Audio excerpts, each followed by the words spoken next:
السلام علیکم ورحمۃ اللہ وبرکاتہ۔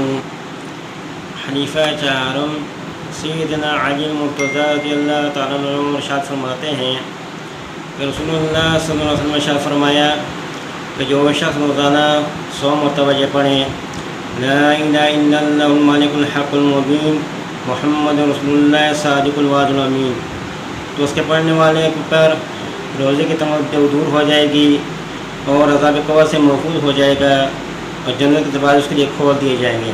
تو دوستو، یہ کلمات پڑھ لے کر روزانہ 100 مرتبہ لا الہ الا اللہ الملک الحق المبین محمد رسول اللہ صادق الوعد الامین۔ السلام علیکم ورحمۃ اللہ وبرکاتہ۔